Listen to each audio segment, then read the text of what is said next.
El portal informativo de Fundación para la Promoción del Altruismo, institución de asistencia privada, presenta El lado humano del periodismo, un servicio de anunciación, comunicación altruista, compromiso y servicio. Hola, ¿qué tal? ¿Cómo están todos ustedes? Me da mucho gusto saludarles y les damos la bienvenida todos juntos a Chihuahua. Chihuahua, ya nos va a decir por qué dicen sh en lugar de ch, ¿no? ¿Sí? Platicamos. Pues sí. Bueno, está con nosotros Alejandra Guerrero Espitia. Ella es fundadora de Sociedad Sin Violencia, una institución de asistencia social privada del estado de Chihuahua que pues viene a transmitirnos todo el mensaje, la estrategia, la metodología, la manera, la forma, el modo en el que ellos están pues provocando la paz en ese estado que también ha sufrido mucho de violencia. ¿Cómo estás, Alejandra? Muy bien, muchas gracias, muy contenta. ¿Cómo es que viniste al DF? ¿Qué reunión tenías o qué? Vengo invitada por la fundación del Dr. Simi. Ay, qué bonito. Y ahí aproveché, bueno, colaboré con unas cosas con ellos y aparte me quedo a la premiación. A la entrega nacional del Premio al Altruismo. Sí, así qué bonito. es. ¿Vas a recibir premio? No, vengo como invitada, pero me da mucho gusto ver el trabajo de otras organizaciones también. ¿Quién ganó en Chihuahua, sabes? No, a nivel local. El señor Felizardo, que trabaja en la sierra, me parece. Ay, qué bonito. Muy, muy necesario trabajar en la sierra, ¿verdad? Ahora, ¿por qué dicen Chihuahua? Pues en realidad no sé, se oye bonito, yo creo. Se oye lindo, sí. Se oye muy lindo y es algo que a todos nos gusta jugar con esa letra, ¿no? Cuando se trata de Chihuahua, pues es muy lindo. Ahora, ¿qué hace tu institución? Se me hace algo tan necesario y tan importante hoy y que lo conozca todo el país. Bueno, pues Sociedad Sin Violencia nos dedicamos, tenemos como dos grandes ejes. El primero es el de la prevención de la violencia, que lo hacemos a través de pláticas, de talleres, de actividades de construcción de paz y de no violencia, pero también damos apoyo psicológico a personas que son sobrevivientes de violencia. Básicamente son los dos proyectos que tenemos más grandes. ¿Estas pláticas y talleres es en colegios? ¿En dónde los das? Lo hacemos en colegios, en colonias, en parques, en empresas, donde sea que nos inviten ahí. ¿Ah, sí? Así es. ¿Y cuál es la temática? ¿Qué les enseñas? ¿De qué les hablas? De derechos humanos, de construcción de paz, de no violencia.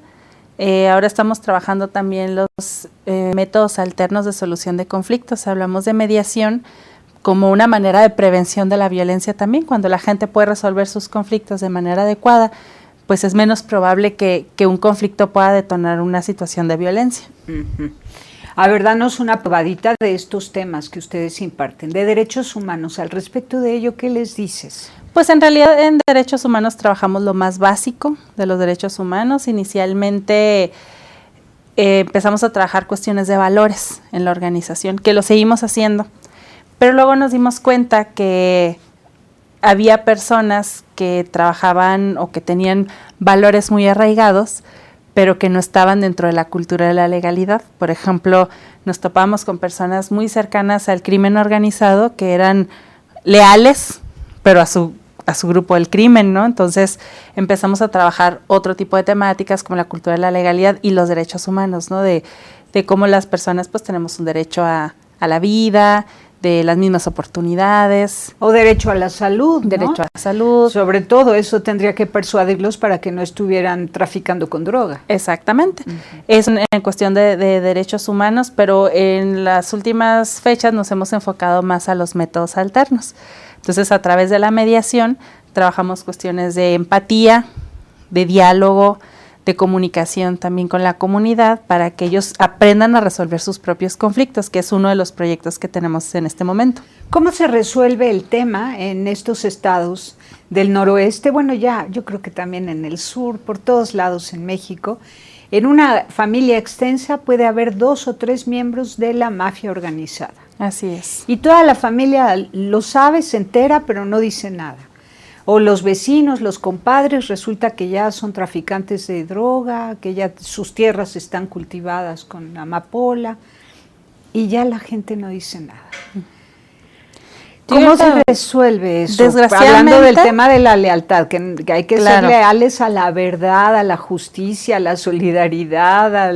Y siempre apegados a la cultura de la legalidad, ¿no? Claro. También, yo creo que aquí lo que ha pasado y que también la organización trabaja para ello es el no naturalizar la violencia, ni hacer como esto normal. Mucha gente que dice, ay, pero en Chihuahua pues eso es normal.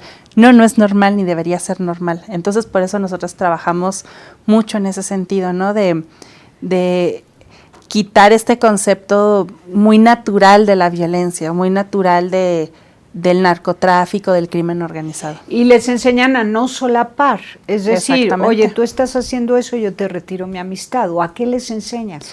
En Estoy el caso- pensando en Ujú. adolescentes que tienen Sí. un tío o un primo, alguien involucrado en el narcotráfico, Ujú. y él que tiene que aprender para que se muestre que no solapa esas actitudes o esas Nosotros acciones. trabajamos mucho la parte de asumir responsabilidades. Y nosotros creemos que cuando cada quien hace lo que le corresponde, pues también podemos evitar muchos conflictos en el futuro. Entonces trabajamos en cómo lo que yo hago también repercute en otras personas. Por ejemplo, nos toca trabajar con jóvenes que dicen, es que si yo me drogo, pues no afecto a nadie. Entonces, más que yo, ¿no? Y es mi decisión. Entonces trabajamos en qué pasa en su entorno, qué pasa con sus papás, qué pasa con su mamá, con hermanos, si es el ejemplo de otros hermanos. O sea, esa acción hasta dónde puede llevar y tomar otra decisión, cómo podría también pues llevarlos por un camino más apropiado. Ah, qué bien. Entonces se dan cuenta de que cada persona y cada vida y cada acción provoca efectos en su entorno. Exactamente. ¿Y esto lo haces con dinámicas, talleres? o Sí, cómo? bueno, tenemos, precisamente en este momento tenemos un proyecto que es el de estamos creando niños y niñas mediadores. Entonces vamos a las escuelas y durante todo el ciclo escolar les enseñamos sobre el diálogo, sobre la confianza. Trabajamos cuestiones de valores, pero también mucho la comunicación y la resolución de conflictos de manera pacífica. Entonces, de primero a tercero de primaria es a través de cuentos. Hablamos de Rita la tortuguita, es uno de nuestros cuentos, que Rita es una tortuguita que no sabe manejar sus emociones, entonces otra tortuga de 300 años muy sabia le enseña cómo y los niños aprenden a través de Rita. ¿Nos lo cuentas después de un corte Claro que sí. completito? Claro que sí. Vamos y volvemos.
Continuamos en Anunciación TV y esto se pone precioso. Resulta que todo el proyecto de esta maravillosa institución que se llama Sociedad Sin Violencia, Institución de Asistencia Social Privada de Chihuahua, va a instalar centros de mediación coordinados por los mismos niños después de que durante todo un ciclo escolar se capacitan para ser mediadores. Así es. Precioso. Sí. Pero a ver, cuéntanos el cuento de Rita la tortuguita.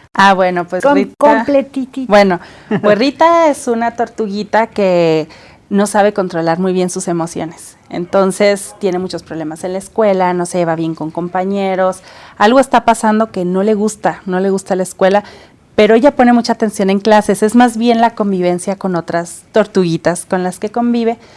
Entonces llegó el punto donde sus compañeros ya ni siquiera la querían invitar a juntarse en equipo, no la invitaban a las fiestas, a ningún lado, y cada vez se estaba aislando más, porque era una tortuguita enojona, básicamente. Se enojaba si alguien le pedía algo, si alguien cometía algún error. Entonces Rita estuvo pensando durante mucho tiempo qué era lo que podía hacer, pero de verdad ya no sabía qué acciones podía tomar para llevarse mejor con sus compañeros. ¿Qué había intentado? Pues todo, pues se peleaba, les reclamaba, se aislaba. O sea, todo lo negativo. Todo lo negativo había intentado Rita, hasta que un día camino a su casa, se encuentra con una tortuga muy sabia, ya de unos 300 años, y como ve a Rita ahí medio triste, pues le pregunta qué es lo que pasa. Rita le cuenta. Entonces la tortuga muy sabia le dice, no te preocupes, a mí también me ha pasado y te voy a dar la fórmula para que ya no te vuelva a pasar.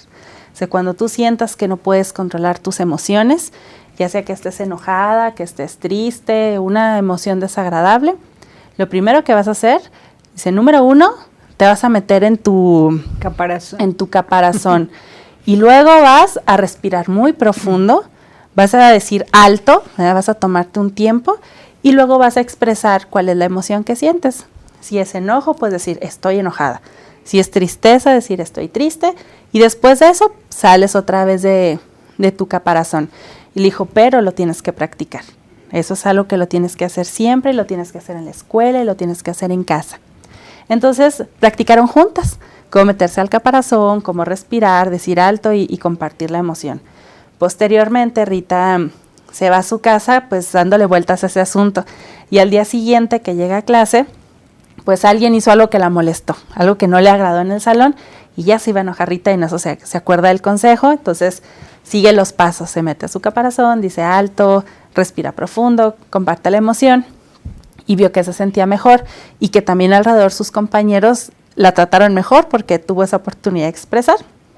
Ella empezó a ver que era una muy buena alternativa, y a veces podía y a veces no, pero lo fue practicando durante mucho tiempo hasta que poco a poco se fue integrando a sus compañeros a través de esta dinámica. Entonces es muy bonito porque les decimos a los niños y a las niñas, ¿no? Que si, ¿qué hizo Rita? Y lo dicen claramente, se mete en su caparazón, dice alto, respira profundo y cuenta su emoción. Y luego les preguntamos que como nosotros no tenemos un caparazón, ¿qué es lo que podemos hacer? Y básicamente ellos solitos llegan a la reflexión de que es respirar más profundo, cerrar los ojos, dice alguien, no, yo cierro mis ojos y luego ya respiro, o alguien dice pensar las cosas, ¿no? Y reflexionan al respecto. Ese cuento lo usamos para niños de primero a tercero. Qué lindo, qué lindo, les ha de encantar, ¿no? Sí, luego me preguntan que sí, cómo se llamaba la otra tortuga, que ese dato no se los di, bueno, pero les gusta mucho. Qué bien. Y cuéntame, esto que me decías en el corte, que todo tiende a que al final quede instalado un centro de mediación. Exacto. Va a ser un centro de mediación que va a estar en esa escuela y que va a estar manejado por lo que le llamamos mediadores pares, que son otros niños que son mediadores. Hay muchos conflictos en las escuelas que podrían resolverse desde ahí mismo y no tendríamos que ir mediadores externos ni tener que recurrir incluso a otras instancias educativas, ¿no? O sea, por ejemplo, hemos trabajado en escuelas donde el conflicto real entre los compañeros es que no saben que esconderle las cosas a mi compañero lo va a meter en un conflicto en su casa porque llega con el material incompleto. Entonces tienen estos espacios de diálogo y ahí pueden resolver muchos conflictos. O hay conflictos de verdad donde alguien me volteó a ver feo, donde alguien tomó algo sin pedírmelo prestado, y esto a veces se va al maestro, luego al director, y luego se va más lejos a los papás, cuando podrían sentarse a dialogar, compartiendo el espacio con otro niño que esté preparado, que tenga las herramientas que les estamos dando y puedan resolver el conflicto. ¿Y el rol de mediadores se iría turnando por meses o cómo sería? Pues ahí ya lo estamos viendo con la escuela. La escuela a veces pues prefiere que sean niños a lo mejor de quinto y sexto, ¿verdad? Que niños un poquito más grandes, o la escuela a lo mejor definirá si quiere 1 o 2 mediadores por salón. También los maestros se están capacitando en esto. Y también estamos trabajando con padres de familia. Entonces la idea es que sea una escuela, que sean estos espacios donde el diálogo sea la principal herramienta, la empatía, que sepan ponerse en el lugar del otro, asumir responsabilidades y en caso de que haya habido una ofensa real en un conflicto, pues saber cómo reparar el daño y transformar el conflicto en algo positivo para que no se convierta esto más adelante, por ejemplo, en una situación de violencia. Qué bien. Y entonces ya no tienes que hablar de bullying, porque les estás enseñando una herramienta muy superior a, claro, ¿no? a solo la denuncia del bullying. Exactamente, y la otra vez trabajamos con un grupo como de 4º o 5º año, donde tenían conflictos con un compañero en particular, y entre los mismos compañeros le propusieron qué podían hacer y dijeron, te podemos ayudar en clase, te vamos a acompañar si te sientes desesperado, si no te quieres juntar, o si nadie se quiere juntar contigo, yo me junto contigo. O sea, ellos mismos propusieron y así van trabajando, ya no nada más en el bullying, sino en integrar a otros compañeros, en a lo mejor trabajar cuestiones de autoestima, de compañerismo, de muchas cosas. Y aprenden a descubrir que hay unas miles de posibilidades frente a un problema. Exactamente, y que si eso lo aprenden en el ambiente escolar, lo pueden trasladar al ambiente familiar y posteriormente laboral, y la idea es que haya toda una cultura de paz. ¿Y ustedes de dónde toman? ¿Quiénes son sus autores favoritos? ¿De dónde? ¿Son psicólogas? Sí, somos psicólogas. Bueno, ahora para el proyecto de mediación también tenemos una abogada. Ay, qué es bien. una abogada que le gusta y que le apuesta mucho a estos temas de los métodos alternos, que es una especialista en ello y que pues también se está aventando a trabajar con niños. Y que al final de cuentas la mediación es un método que viene hasta el nuevo sistema de justicia penal, entonces tenemos una abogada que nos apoya en eso. Qué bueno, me encanta. Bueno, es que eso se usaba muchísimo en sociedades antiguas, en 1381, a propósito de Rita de Casia, sus papás eran mediadores, esa era su función social.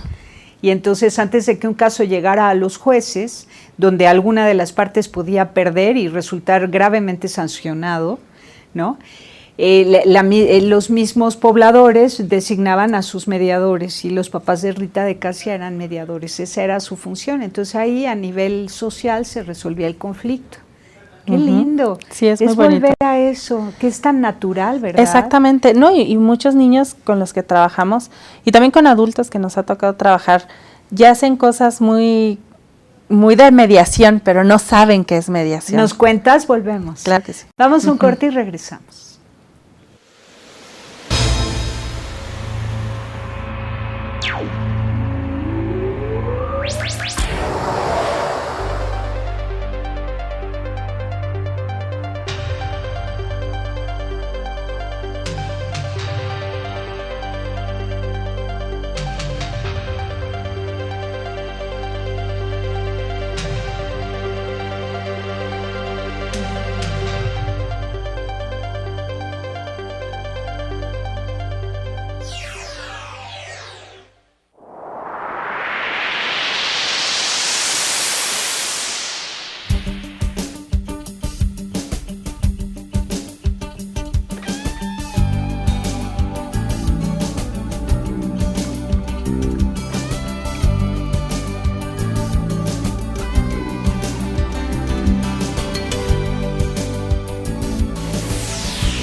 Bueno, entonces la mediación, ustedes la tomaron como un curso junto con otras instituciones de asistencia privada. Con otras organizaciones. Pero dado su objeto social, de una vez lo aprovecharon y lo comenzaron a aplicar en escuelas. Sí, y aparte, bueno, estos temas se han utilizado mucho por la reforma penal, pero pues se utilizan en otros espacios de denuncia, incluso a niveles pues ya penales. Entonces nosotros lo hacemos a un nivel más comunitario, a un nivel escolar. En este caso es escolar porque pues se nos está dando la oportunidad de este proyecto, pero nosotros estamos abiertas a trabajar esto, por ejemplo, en una colonia, ¿no? Y que también los vecinos puedan resolver sus conflictos a través de si hubiera un centro de mediación sería maravilloso, manejado por una organización de la sociedad civil, ¿no?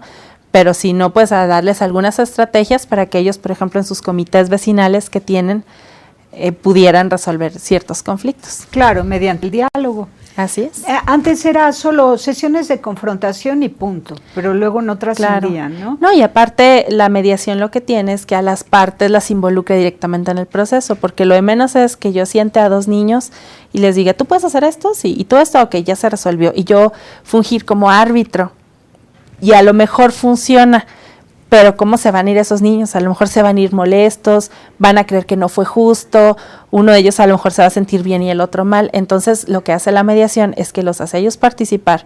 Un mediador no propone, nada más facilita el diálogo, pero las propuestas son de las partes.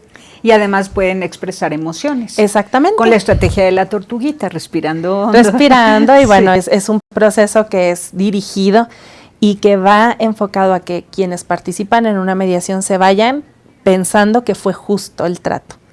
Eso es cuando hubo éxito en la mediación.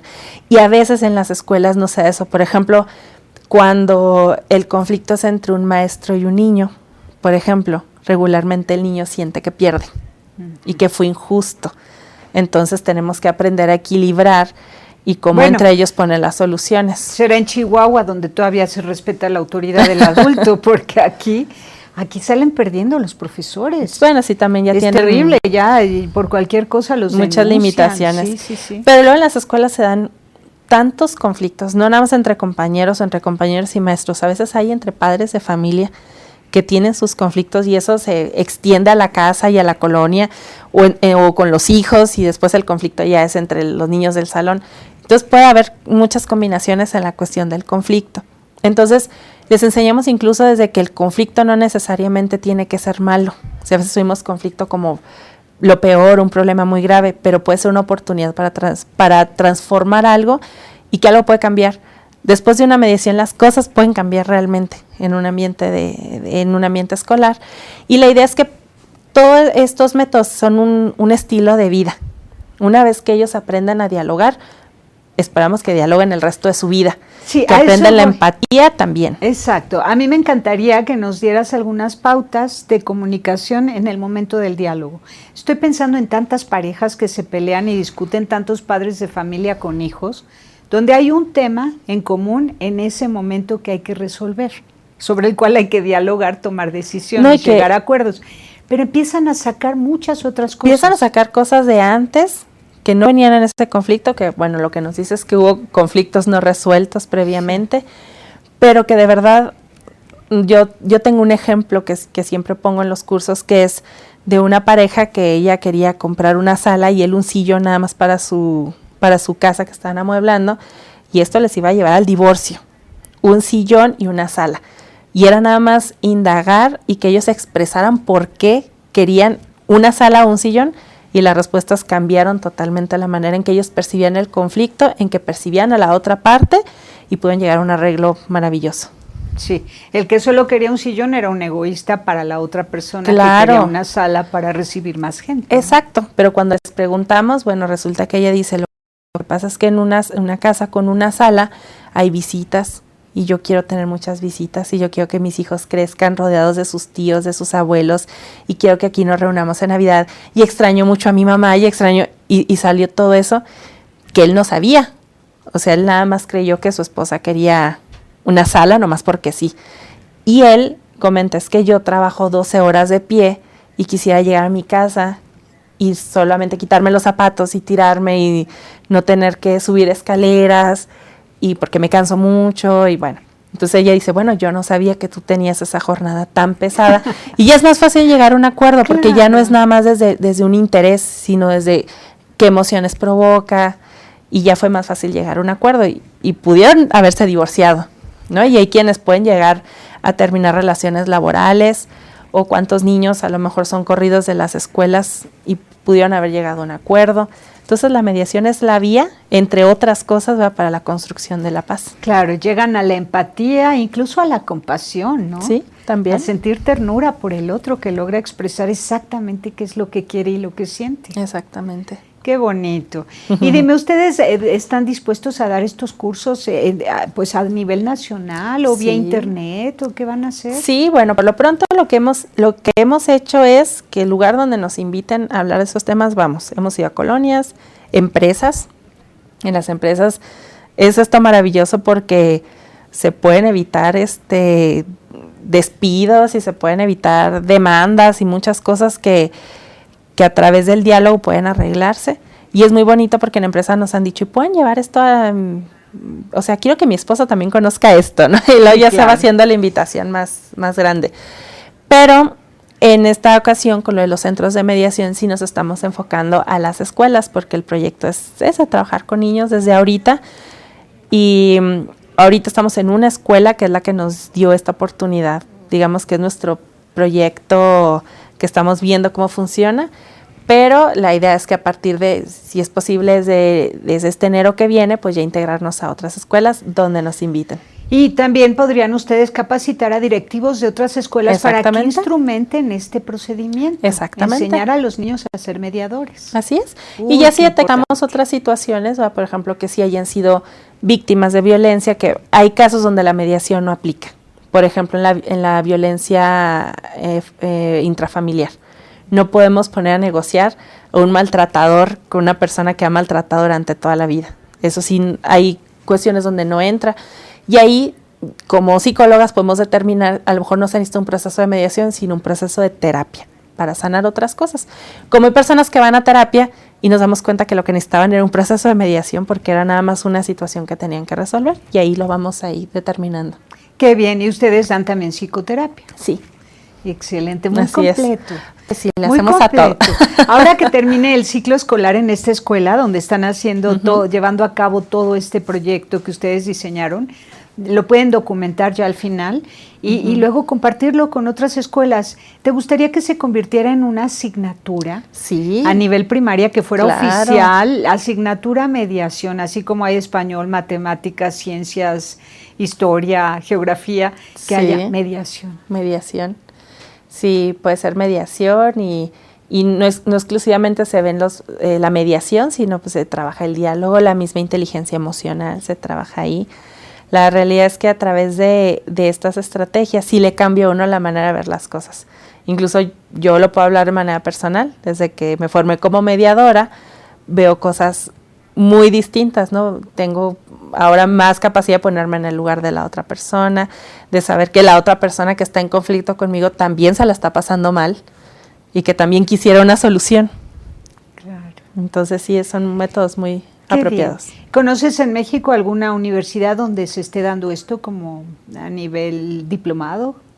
Sí, bueno, en Chihuahua sí hay escuelas donde incluso tienen un centro de mediación, pero es como ya a nivel profesional.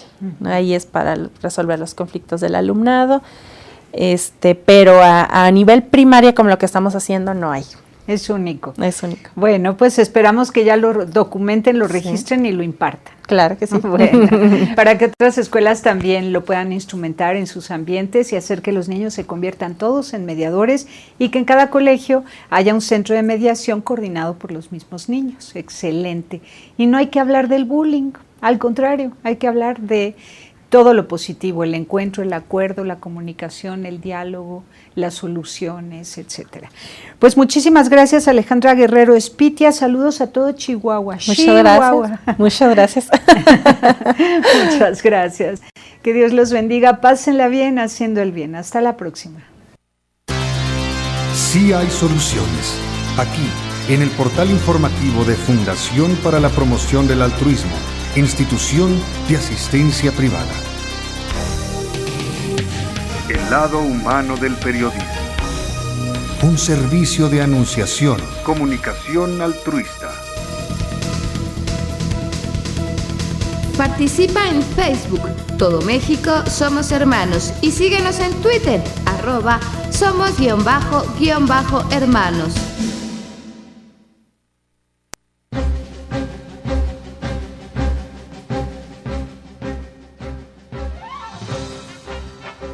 Con el gusto de saludar a quienes siguen la información altruista de Anunciación TV, les presento el siguiente resumen informativo. El nuevo nuncio apostólico de México, Monseñor Franco Coppola, ofrece su primera misa en la Basílica de Guadalupe.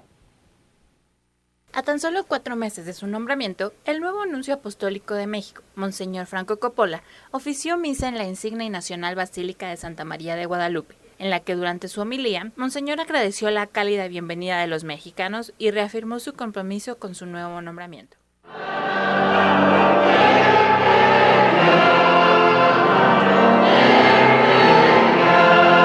Cardenales, arzobispos y obispos, saludo con alegría a todo el pueblo de Dios que nos acompaña en esta tarde en la que damos inicio a la 102ª Asamblea General del Episcopado Mexicano. Quiero saludar y dar una fraterna bienvenida a nombre de la Iglesia Católica que peregrina en esta nación mexicana al nuevo nuncio apostólico, señor arzobispo Monseñor Franco Coppola, nombrado